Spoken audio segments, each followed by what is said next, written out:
الحمد لله وحده والصلاة والسلام على من لا نبي بعده أما بعد السلام عليكم ورحمة الله تعالى وبركاته. معزز حاضرین اکرام، سب سے پہلے اللہ سبحانہ و تعالیٰ کا بے انتہا شکر اور احسان کہ پروردگار عالم نے نماز فجر با جماعت ادا کرنے کی ہم گناہگاروں کو توفیق عطا فرمائی ہے.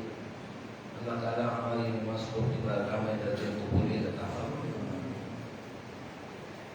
عقائد باطلہ کا بیان، کفر، شرک، استحلال گناہ وغیرہ جو کل ہم نے شروع کیا، جس میں کفر کی نشانی اور کلمات کفر کے تعلق سے کچھ باتیں عرض کی کہ کلمات کفر وہ کلمات ہے کہ جن سے آدمی کافر ہو جاتا، اور ایسے الفاظ اور ایسے کلمات سے ہمیشہ ہر حال میں بندے مومن کو اپنے آپ سے بچانا چاہیے کہ ویسے الفاظ اس کی زبان سے ادا ہو جائیں. ایسے الفاظ سے اپنے آپ کو روکنا چاہیے جس میں مختصراً اللہ کی شان میں یا پیغمبروں کی شان میں یا خدا کا کریم صلی اللہ علیہ وسلم کی شان میں یا پھر قرآن پاک کی شان میں یا احکام شریعت میں سے کسی حکم میں عیب نکالنا، بے ادبی کرنا، گستاخی کرنا انسان کو کافر بنا دیتا. بالکل اسی طرح جن چیزوں کو اللہ تعالیٰ نے حرام قرار دیا ان چیزوں کو حلال جاننا، یا جن چیزوں کو اللہ نے حلال فرما دیا ان چیزوں کو حرام کہنا، ایسا کرنے والا شخص بھی کافر ہو جاتا ہے. اور اسی طریقے سے فرمایا کہ ماہ مبارک رمضان شریف کے تعلق سے برے الفاظ کہنا، اور نماز پڑھنے کے تعلق سے کہنا کہ نماز پڑھنے والے کو یہ کہنا کہ تم اتنے سالوں سے نمازی بن کے کیا اچھا کر لیے، یا تمہاری نماز تمہارے کو کیا فائدہ پہنچائی، نعوذ باللہ. یا پھر یہ کہنا کہ میں بے نمازی ہوں تو میرا اب تک کیا نقصان ہوا. اس طریقے کے الفاظ کہنے والا شخص دائرہ ایمان سے خارج ہو جاتا. اور اسی طریقے سے حالت کے غصے میں، جذبات میں یہ کہہ دینا کہ فلاں کام کرنے کا خدا بھی حکم دے تو میں نہیں کروں گا، نعوذ باللہ من ذالک. بسم اللہ الرحمن الرحیم کہہ کر کوئی حرام کام مثلا شراب پینا، زنا وغیرہ کرنا، یہ بھی ایمان سے بندے کو خارج کر دیتا ہے. اب آگے کی باتیں جو بیان کی گئی وہ یہ ہے کہ کسی نجومی یا پنڈت وغیرہ سے غیب کی باتیں دریافت کرنا اور ان پر یقین لانا. دیکھیے یہ بھی بڑا اہم مسئلہ ہے ہمارے قوم کا کہ بہت سارے لوگ آج کے اس دور میں شک و شبہات کی زندگی گزار رہے ہیں. اور بعض لوگوں کے گھروں کا معاملہ تو یہ ہے کہ ان کے دن بھر کے جو معاملات ہیں اس میں تھوڑی سی بھی تبدیلی آ جائے تو وہ لوگ شک کرنا شروع کر دیتے ہیں کہ بھئی شاید ہمارے ساتھ کچھ ہو گیا ہوگا یا ہمیں کسی نے کرا دیا ہوگا. بعض لوگوں کی نزاکت کا یہ عالم ہے کہ اگر چھوٹا سا بھی کوئی مسئلہ پہ درپیش آ جائے، ان کی مرضی کے مطابق کوئی کام نہ ہو، ان کی مرضی کے خلاف کوئی کام ہو جائے، تو ایسی حالت میں بھی لوگ یہ سمجھنے لگ جا رہے ہیں کہ شاید ہمارے ساتھ کسی نے جادو کر دیا یا پھر ہمارے کچھ ہو گیا. اور اسی طریقے سے ایسے ہی مزاج کے لوگ پنڈتوں کے پاس یا نجومیوں کے پاس جاتے ہیں اور ان سے پوچھتے ہیں کہ بھئی ہمارے تعلق سے بتاؤ کہ آگے ہمارے ساتھ کیا ہونے والا. تو ایسے جگہوں پر جہاں پر آگے کی باتیں بتائی جاتی ہیں ویسے لوگوں کے پاس جا کر باتیں دریافت کرنا، غیب کی یعنی آنے والی زندگی کی باتیں دریافت کرنا اور اس پر یقین کرنا، یہ انسان کو کافر بنا دیتا. پہلے بہت چلتا تھا، آج کل تو میں بہت کم ہو گیا. وہ طوطا لے کے بھیجتے تھے کوئی، وہ طوطے کو رکھ کے نام بولتے تھے. وہ طوطا جیسے جا کے چٹھی اٹھا کے لاتا تھا، وہ چٹھی دے کے تو اس کے اندر لکھا رہتا تھا آج تمہاری کامیابی ہے، خوش رہو کامیابی، آج تمہاری خرابی ہے، وہ تو گھر کے باہر نہیں نکلتے تھے تمہارے. لیکن آہستہ آہستہ اویئرنیس آیا لوگوں کے اندر تو اس کو چھوڑنے لگے. اب مثال کے طور پر اگر ایسا کوئی معاملہ آ جائے اور ہم کھڑے ہوئے رہے تو علماء اکرام نے لکھا کہ صرف ایسے ہی چلو معلوم کرتے ہیں، اس طریقے سے بھی معلوم کرنا حرام. اس پہ عقیدہ نہیں رکھیں گے، یقین نہیں رکھیں گے، بھروسہ نہیں کریں گے، وہ معاملہ بازو. لیکن صرف ایسے ہی وقت گزاری کے لیے، ٹائم پاس کے لیے بھی غیب کی بات معلوم کرنا، نجومیوں سے بات کرنا اور ان سے اپنے حالات پوچھنے کی کوشش کرنا کہ یہ جاننا کہ بھائی دیکھیں گے طوطا اپنے تعلق سے کون سا نکالتا، اس طریقے کا عمل کرنا بھی حرام ہے. بچنا چاہیے 100% طور پر.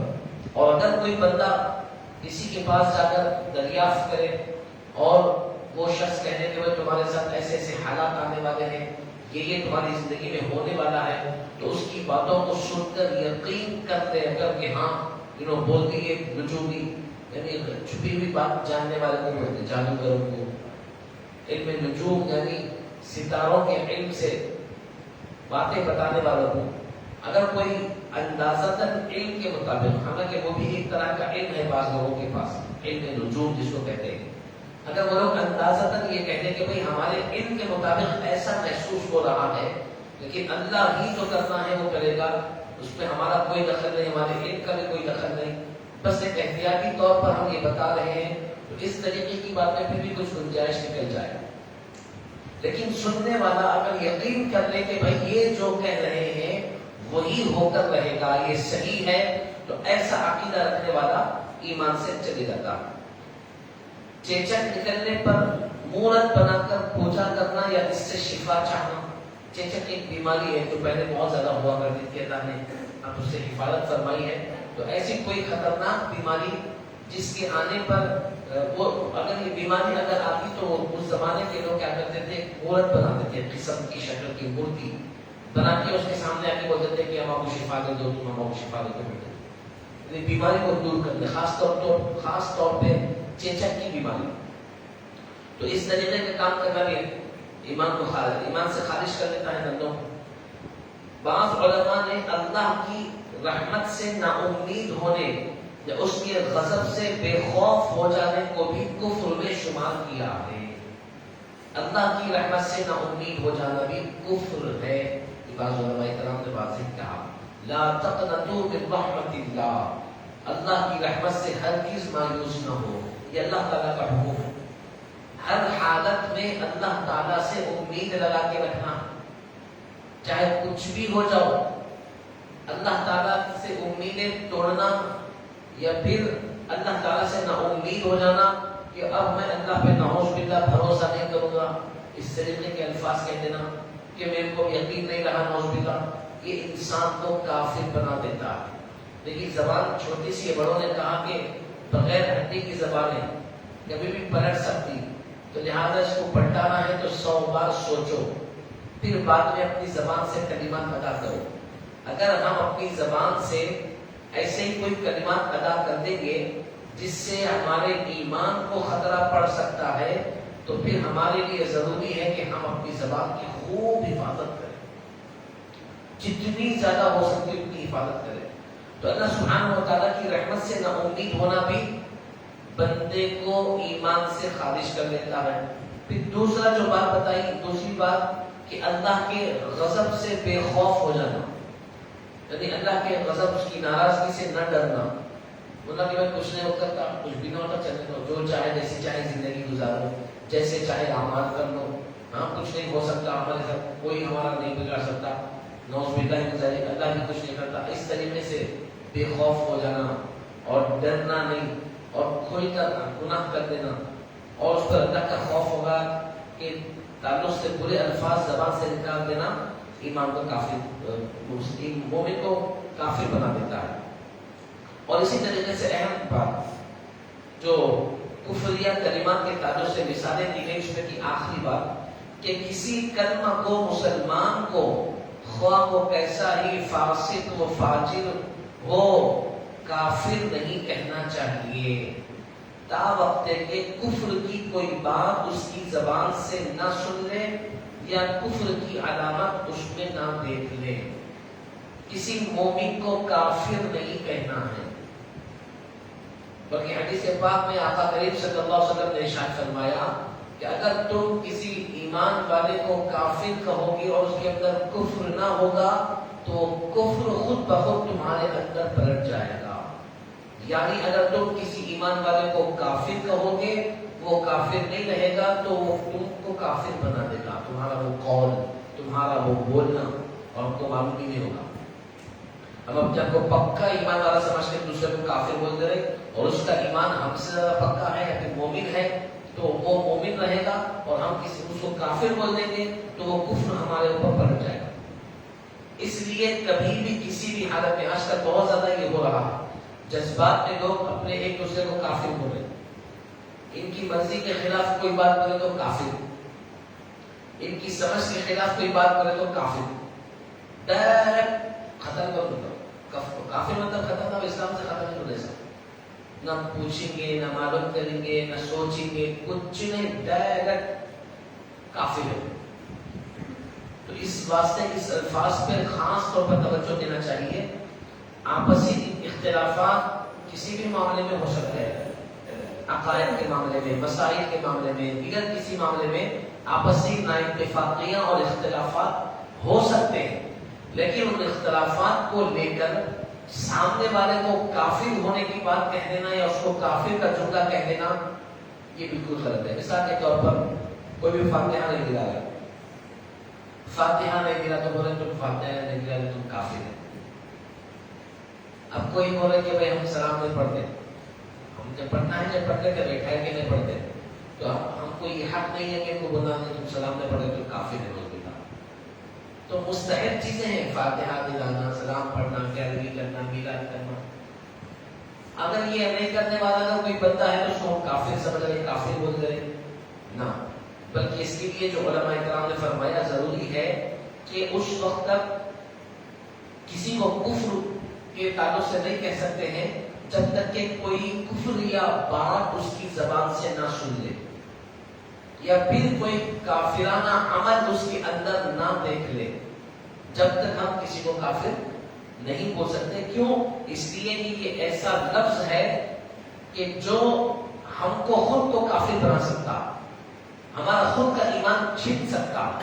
تو اس لیے کسی بھی بندے پر کسی سے بہت زیادہ کتنا بھی نااتفاقی ہو جائے، ہماری اور اس کی بات ہرگز بھی میچ نہ ہوتی ہو تو کوئی بات نہیں، ہم ہرگز بھی جذبات میں آ کر اسے فاسق یا کافر یا سخت کوئی جملہ بڑا اپنی زبان سے ادا نہ کریں۔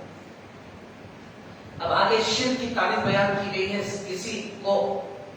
کسی اور کو اللہ تعالیٰ کے برابر سمجھنا، یعنی اللہ کی ذات یا صفات یا استحقاق عبادت میں کسی اور کو شریک کرنا شرک ہے۔ ایک ہوتا ہے کفر اور ایک ہوتا ہے شرک، یہ دونوں کی تعریف کو سمجھ لیں۔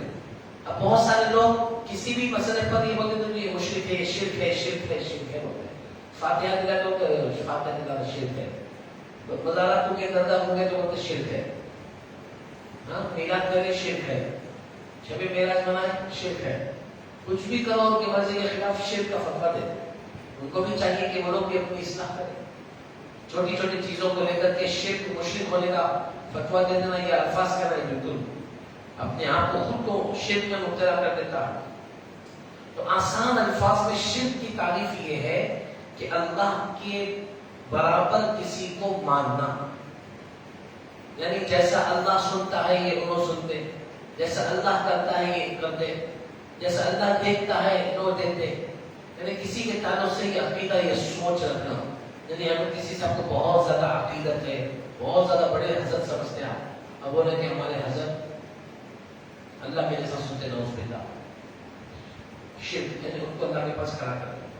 اہل سنت و جماعت میں اس کی گنجائش نہیں، نہ کسی ولی کو، نہ قطب کو، نہ غوث کو، نہ ابدال کو، نہ کسی پیر و مرشد کو، نہ کسی صحابی کو، بلکہ نہ کسی نبی کو اللہ کے برابر نہیں کیا جا سکتا۔ اور اگر اس معاملے میں رتی برابر بھی کوئی عقیدہ رکھتا ہے کسی ولی کے تعلق سے، کسی بڑے کے تعلق سے، تو وہ شرک ہے، شرک۔ انسان اپنی عبادتوں سے ولی بن سکتا ہے، اللہ کا مقرب بن سکتا ہے، اللہ تعالیٰ کی رحمتوں کا، برکتوں کا حقدار و مالک بن سکتا ہے، لیکن اللہ سبحانہ و تعالیٰ کی جو شان، عظمت ہے، اس کا جو مقام ہے، اور اس کی عبادت اور اس کی ذات و صفات کی جو بلندی ہے، تو وہ مقام بڑا الگ ہے۔ وہاں تک کسی بندے کو، عام بندے کو نہیں لے جایا جا سکتا، چاہے وہ کتنا ہی ہمارا عزیز کیوں نہ ہو۔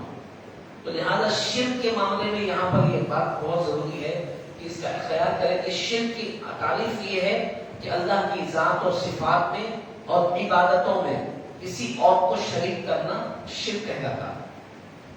شرک بہت بڑا گناہ ہے جس کا کرنے والا مشرک کبھی بخشا نہ جائے گا، بلکہ ہمیشہ دوزخ میں رہے گا۔ کافر اللہ کا انکار کرنا، اللہ کی عظمتوں کا، اس کی شان و شوکت کا، اس کے احکامات کا انکار کرنے والا کافر، انکار کرنا کافر، شریک کرنا شرک، یہ دو چیزوں کو ذہن میں رکھنا۔ اس سے ہٹ کر عقیدت ہے، محبت ہے، ہاں بندہ سمجھ کر کی محبت کر رہے، ان کے وسیلے سے، بزرگوں کے وسیلے سے مانگ رہے، یہ سب چیزیں اس کی گنجائش ہے۔ اسی طریقے سے اللہ تعالیٰ کی ذات میں کسی اور کو شریک کرنے کی صورتیں کیا ہے وہ بھی مختصر بیان کریں۔ دو چیزیں، پہلی چیز کہ اللہ کے سوا کسی اور کو خدا سمجھنا، یا پھر محبت میں یہ کہہ دینا کہ اوپر خدا نیچے تو، نعوذ باللہ من ذالک۔ بس مرتبہ یہ جو قوالیاں بھی ہمارے پاس ہوتے ہیں، اللہ حفاظت کرے، اتنے زیادہ شرک یا کفری الفاظ اس کے اندر رہتے ہیں کہ اللہ کی پناہ۔ اس لیے بہت سارے بزرگوں نے قوالیاں سننے سے منع کیا۔ ہاں وہ لوگ جن کو اس کا مکمل شعور ہوتا ہے، الفاظ کی پرکھ ہوتی ہے، پہچان ہوتی ہے، اور قوالی پڑھنے والا خود ایک بہت بڑا علم والا ہوتا ہے، الفاظ کو سمجھنے والا ہوتا ہے، شریعت کا پابند ہوتا ہے، ایسا بندہ قوالی پڑھنا اور ایسا علم والا قوالی سننا، اس کی گنجائش علماء نے لکھی۔ کوئی بھی غیر عام انسان مشق کر لے کے آ کے قوالیاں پڑھا، اس کو اشعار کا مطلب نہیں معلوم، اس کو تعلق سے کچھ علم نہیں ہے، اور انہوں پڑھتے جا رہے، ہم سن رہے، تو حضرت خواجہ معین الدین چشتی اجمیری رحمۃ اللہ علیہ کے سلسلے میں قوالیوں کی گنجائش ہے۔ حضرت لوگوں کو جمع کرنے کے لیے قوالی کا اہتمام کرتے تھے تاکہ تبلیغ کرے، قوالی کا اہتمام کرتے تھے، خوب لوگ جمع ہو جاتے تھے۔ اس کے بعد قوالی رک جاتی تھی، حضرت خطاب کرتے، اور حضرت کا خطاب سن کے ایک ایک مجلس میں کئی 100 لوگ ایمان لا دیتے تھے۔ تو لہٰذا وہ دور الگ تھا، وہ علم الگ تھا، اس کا منشا مقصد الگ تھا۔ آج کا دور الگ ہے، آج تو قوالی کا، گانوں کا ٹیون زیادہ ہو گیا، اس میں میوزک زیادہ ہو گئی، اس میں ایک ایسے آلات آ گئے جس کے ذریعے سے قوالی پڑھی جا رہی ہے، تو لہٰذا اس سے احتیاط کرنا ہی ہے۔ آپ نعت کی محفل سجائیں، نعت شریف سنیں، حمد باری تعالیٰ سنیں، اور اگر واقعات علم ہے، سمجھ بوجھ ہے، تو پھر قوالی کی بھی گنجائش ہے۔ لیکن پھر بھی اس میں یہ بات ذہن میں رکھے کہ بعض مرتبہ ایسے الفاظ نکل جاتے ہیں کہ انسان کو معلوم بھی نہیں ہوتا، اس کا ایمان اس کے پاس سے چلے جاتا۔ تو جیسا اکثر یہ بولتے ہوئے کسی سے یہ کہنا کہ اوپر خدا نیچے تم، یعنی جیسی قدرت آسمان پر خدا کی ہے ویسی قدرت زمین پر تمہاری ہے، نعوذ باللہ من ذالک، اس طریقے کے الفاظ کہنے والا بھی ایمان سے خارج ہو جاتا ہے۔ تو لہٰذا ان باتوں پر ہمیں توجہ دینے کی ضرورت ہے، اور غور و فکر کرنے کی ضرورت ہے، اور کوشش یہ کرنی ہے کہ ہم ان چیزوں سے مکمل طور پر پرہیز کریں۔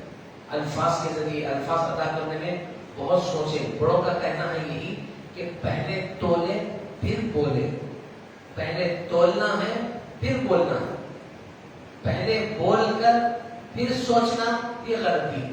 عقل مندی یہ ہے کہ تولنا پھر بولنا، نادانی یہ ہے کہ بولنا پھر سوچنا۔